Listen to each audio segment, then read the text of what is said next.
दोस्तों, स्वागत है आप सभी का एक बार फिर से आपके अपने YouTube चैनल स्टडी वाला में। चलिए आज देख लेते हैं निषेचन के बाद की घटना और फल के प्रकार को। तो देरी न करते हुए चलिए शुरू करते हैं। हम पढ़ रहे हैं क्लास 12th की बायोलॉजी, जिसमें हम चैप्टर 2 को कवर कर रहे हैं, पुष्पों में लैंगिक जनन को। तो दोस्तों सबसे पहले बात कर लेते हैं निषेचन की। क्या निषेचन होता क्या है या फर्टिलाइजेशन होता क्या है। तो निषेचन परागकण के निर्माण के पश्चात निषेचन की क्रिया आरंभ होती है। हम लास्ट वीडियो में ये चीज देख चुके हैं कि किस तरीके से परागकण का निर्माण होता है और ये परागकण वास्तव में होता क्या है। अगर अपने पिछले वीडियो को नहीं देखा है तो एक बार जरूर देखिएगा, लेकिन फिर भी इसको क्लियर कर लेते हैं कि परागकण होते क्या है। तो देखिए, जैसे इस इमेज में आप देख रहे होंगे, ये जो छोटे छोटे कण दिखाई दे रहे हैं ये फूलों के ऊपर बने होते हैं।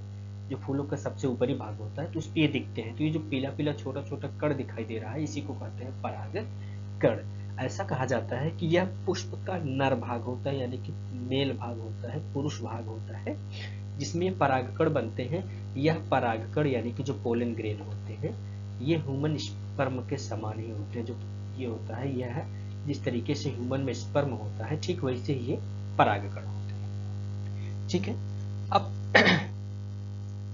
परागकण यानी कि पोलन ट्यूब बीजांड यानी कि ओवेल्यूम में प्रवेश करके बीजांडसन को भेजते हुए भ्रूणपोष एंडोस्पर्म तक पहुंचती है और परागकणों को वहीं छोड़ देते हैं। इसके पश्चात एक नर युग्मक एक अंडकोशिका से संयोजन करता है, इसे ही निषेचन कहते हैं। बात को समझिएगा। देखिए कह क्या रहा है कि निषेचन की जो प्रक्रिया होती है, इसमें निषेचन की प्रक्रिया में जो परागकण होते हैं ये बीजांड में प्रवेश करके, यानी कि परागकण जो होते हैं ये पोलन ट्यूब यानी कि जो ऊपर से पोलन ट्यूब होती है, इससे परागकण बीजांड में प्रवेश करते हैं, यानी कि जो मादा भाग होता है कुछ इस तरीके से इसमें प्रवेश करके नीचे की तरफ में जाते हैं। और नीचे की तरफ में जाने के बाद में ये भ्रूणपोष तक पहुंचते हैं, यानी नीचे यहाँ पे होता है, इस जगह पे भ्रूणपोष होता है। तो ये जो पोलन न्यूक्लियस में पहुंचते हैं तो ये सेल्स होता है, इसी में प्रवेश करते हैं। जब इसी में प्रवेश करते हैं तो यहाँ पे प्रवेश करने की जो प्रक्रिया होती है, इसी प्रक्रिया को कहते हैं कि एक नर युग्मक एक अंड कोशिका में निषेचन करता है, पहुंचता है, तो इसे कहते हैं निषेचन। तो जब निषेचन करता है तो इससे अंड निषेचित हो जाता है, यानी कि फर्टाइल हो जाता है, युग्मनज बनता है। कहने की बात को समझिएगा आसान भाषा में कि एक परागकण होता है, वह मेल पार्ट से फीमेल पार्ट की तरफ में जाता है। जैसे ये पोलन ग्रेन हो गया, यानी कि परागकण हो गया। ये क्या होता है, स्टिग्मा से होते हुए ये पोलन ट्यूब जो है, पोलन ट्यूब से नीचे जाता है। कहाँ पे, एक अंड कोशिका में। ठीक है, भ्रूणपोष तक पहुंचता है, बीजांड में प्रवेश करके बीजांडसन को भेजते हुए और भ्रूणपोष तक पहुंचता है। वहां पे अंड कोशिका से संयोजन करता है। अंड कोशिका यानी कि ओवम, जिस तरीके से फीमेल में ओवम होता है उसी में अंड कोशिका होती है। तो जब पोलन ग्रेन नीचे अंड कोशिका में पहुंच जाता है, जैसे ये मान लेते हैं एक अंड कोशिका इसमें पहुंच जाता है, तो इस प्रक्रिया को कहा जाता है निषेचन यानी कि फर्टिलाइजेशन। अब जब फर्टिलाइजेशन हो जाता है तो निषेचित जो अंड होता है, यानी कि ये जो ओवम होगा, ये बनाएगा युग्मनज यानी कि जाइगोट बनाएगा। जाइगोट कब बनाएगा, जब एक परागकण एक ओवल तक पहुंच जाएगा। यह युग्मनज बीजाणुभिद की प्रथम इकाई है। अब यहीं से शुरुआत होता है एक फूल से एक फल और बीज बनने की प्रक्रिया। ठीक है, जैसा कि इस इमेज में आप देख सकते हैं कि सबसे पहले इसमें देखिए ये युग न्यूक्लियस में एंडोस्पर्म न्यूक्लियस हुआ, इसी में आकर के क्या बना, जाइगोट। फिर जाइगोट के बाद में एंडोस्पर्म, इसमें कोड बनता है, सीड बनता है और एम्ब्रॉय बनता है, यानी कि भ्रूण बनता है। फिर ये पूरी तरीके से एक सीड में परिवर्तित हो जाता है और एक सीड फिर से एक सीडलिंग यानी कि एक पौधे का रूप लेता है। तो ये पूरी प्रक्रिया होती है। निषेचन के पश्चात बीजांड से बीज, युग्मनज से भ्रूण तथा अंडाशय से फल का निर्माण होता है। ये इंपॉर्टेंट है, जो भी आप तैयारी कर रहे होंगे किसी भी एग्जाम्स की, तो उस एग्जाम में जो कंपटीशन लेवल का हो, ये जरूर पूछा जाता है कि फूल के किस भाग से बीज का निर्माण होता है। तो बीजांड से बीज का निर्माण होता है, या दूसरा क्वेश्चन पूछ सकता है कि किस भाग से फल का निर्माण होता है। तो अंडाशय से फल का निर्माण होता है। आवृतबीजी पौधों में निषेचन को त्रिक संलयन यानी कि ट्रिपल फ्यूजन कहते हैं। ये भी इंपॉर्टेंट है, तो पूछ सकता है कि आवृतबीजी पौधों में निषेचन को क्या कहते हैं, तो इसको ट्रिपल फ्यूजन यानी कि त्रिक संलयन कहते हैं। ऐसा क्यों कहते हैं, ये हम पिछले वीडियो में कवर कर चुके हैं कि त्रिक कोशिका और त्रिक संलयन क्या होता है। निषेचन का अध्ययन यानी कि जो निषेचन की प्रक्रिया है, इसका अध्ययन सर्वप्रथम स्ट्रॉसबर्गर ने 1884 में किया था। ये भी इंपॉर्टेंट है कि इसका अध्ययन किसने किया था, किसने इस बात को लोगों के सामने ले आकर के रखा था, तो वो नाम है स्ट्रॉसबर्गर। इन्होंने 1884 में इसकी खोज की थी और इसे बताया था। अब बात कर लेते हैं, ये तो था कि निषेचन। अब बात कर लेते हैं कि निषेचन के पश्चात पुष्प में कौन कौन से परिवर्तन होते हैं, यानी कि जब एक फूल में निषेचन हो जाता है तो उसके बाद में क्या परिवर्तन होते हैं। तो निषेचन के पश्चात पुष्प में निम्नलिखित परिवर्तन देखने को मिलते हैं, जिसमें सबसे पहले बात करते हैं तो जो बाह्य दलपुंज होता है यह प्रायः मुरझा करके गिर जाता है, लेकिन अपवाद स्वरूप मिर्च है जिसमें यह गिरता नहीं है। ठीक। दूसरा होता है दलपुंज, यह मुरझा करके गिर जाता है। ये इंपॉर्टेंट है, ये पूछा जा सकता है। जो भी बच्चे तैयारी कर रहे हैं बायोलॉजी से रिलेटेड, जैसे नीट हो गया या कोई और एग्जाम्स हो गया जिसमें कि बायोलॉजी है, तो उसमें ये पूछा जा सकता है। बायोलॉजी में बॉटनी का पोर्शन है यानी कि वनस्पत विज्ञान का, तो उसमें ये पूछा जा सकता है कि फूल का कौन सा भाग बचता है और कौन सा भाग मुरझा करके गिर जाता है। तो दो हमने कवर किए, एक तो बाह्य दलपुंज हो गया, दूसरा दलपुंज हो गया। तीसरा है पुंकेसर, यह भी मुरझा करके झड़ जाता है। नेक्स्ट वन है वर्तिकाग्र, यह मुरझा जाती है। वर्तिका ये भी मुरझा जाती है। और ओवरी यानी कि जो अंडाशय होता है यह फल में परिवर्तित हो जाती है। ध्यान रखिएगा, जो ओवरी है यानी कि जो अंडाशय है जहाँ पे अंड का निर्माण हो रहा था वो फल में परिवर्तित हो जाती है।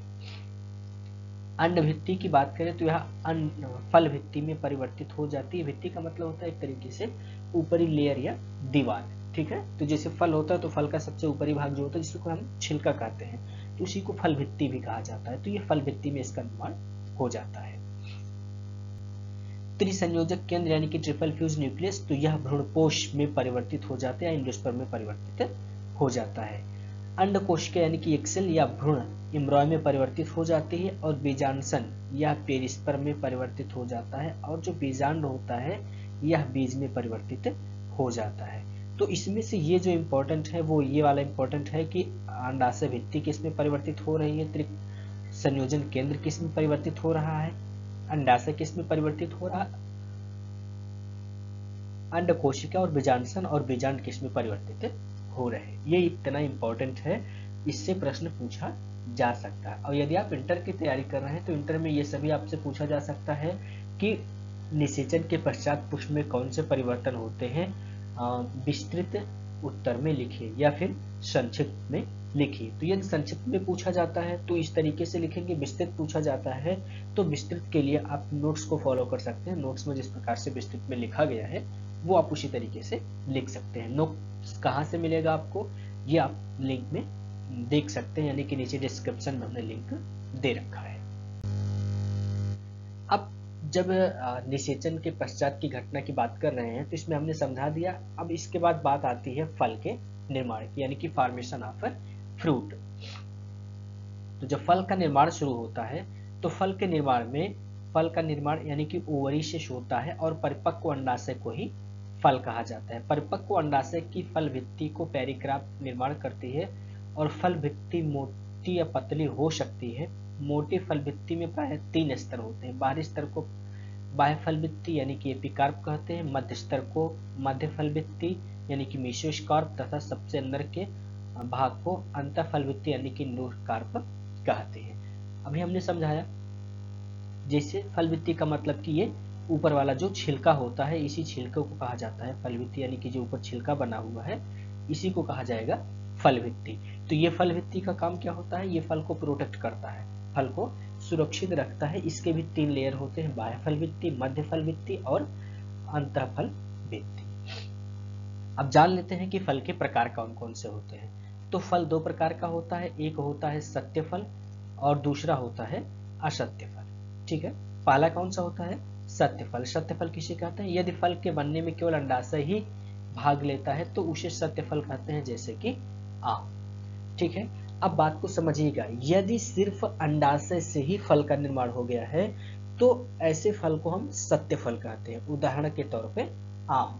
लेकिन दूसरा होता है असत्य फल, यानी कि फॉल्स फ्रूट। कभी कभी अंडाशय के अतिरिक्त पुष्प के अन्य भाग जैसे पुष्पासन, बाह्य दल इत्यादि भी फल बनने में भाग लेते हैं, तो ऐसे फलों को असत्य फल या कूट फल कहते हैं। जैसे एप्पल यानी कि सेब, इसमें पुष्पासन यानी कि थैलमस फल बनाने में भाग लेता है, तो ऐसे फलों को असत्य फल या जूठा फल भी कहा जाता है कि ये जूठे फल होते हैं या असत्य फल होते हैं। इमेज में आप देख सकते हैं। अब बात कर लेते हैं संपूर्ण जो फल होता है, तो एक फल को कितने भागों में विभाजित किया जा सकता है। तो जो फल होते हैं उनको चार भागों में विभाजित किया जा सकता है, जिसमें माफ कीजिएगा 3 भागों में डबल हो गया है सरल फल। सबसे पहले होता है सरल फल यानी कि सिंपल फ्रूट, जैसे अमरूद, केला, नारियल, सुपारी, खीरा, ककड़ी, लौकी, तरबूज, संतरा, मौसम्बी, नींबू, मिर्च, अंगूर, पपीता, सेब, नाशपाती, अनार आदि। इन सभी को कहा जाता है सरल फल यानी कि सिंपल फ्रूट। दूसरा होता है पूज फल या समूह फल, एग्रीगेट फ्रूट, जैसे शरीफा, रसभरी, मदार, चंपा, सदाबहार, कमल, स्ट्रॉबेरी। ये सब क्या होते हैं? ये पुंज फल होते हैं या समूह फल होते हैं। यदि नेक्स्ट बात की जाए तो होता है संग्रहित फल यानी कि कंपोजिट फ्रूट, जैसे सहतूत, कटहल, अनानास, बरगद, गूलर, अंजीर आदि। ये सभी संग्रहित फल की श्रेणी में आते हैं। तो आई होप कि ये जो वीडियो लेक्चर छोटा सा था, इसमें इस चीज को हमने समझाने का प्रयास किया, जो आपको समझ में आया होगा कि फूलों में निषेचन किस प्रकार से होता है और निषेचन के बाद कौन कौन सी घटनाएं घटित होती है। एग्जाम की दृष्टि से अत्यंत महत्वपूर्ण है। इसे आप नोट्स के तौर पे डाउनलोड करके देख सकते हैं या आपको नीचे दिए गए डिस्क्रिप्शन के लिंक में मिल जाएगा। वीडियो आपने पूरा देखा, इसके लिए आपका बहुत बहुत धन्यवाद। अगली क्लास में हम जानेंगे मानव में जनन एवं जनन तंत्र को। आप वीडियो को लाइक करके जाइएगा, और अगर अभी तक आपने चैनल को सब्सक्राइब नहीं किया है तो प्लीज चैनल को सब्सक्राइब कर लीजिएगा और अपने दोस्तों के बीच में शेयर जरूर कीजिएगा।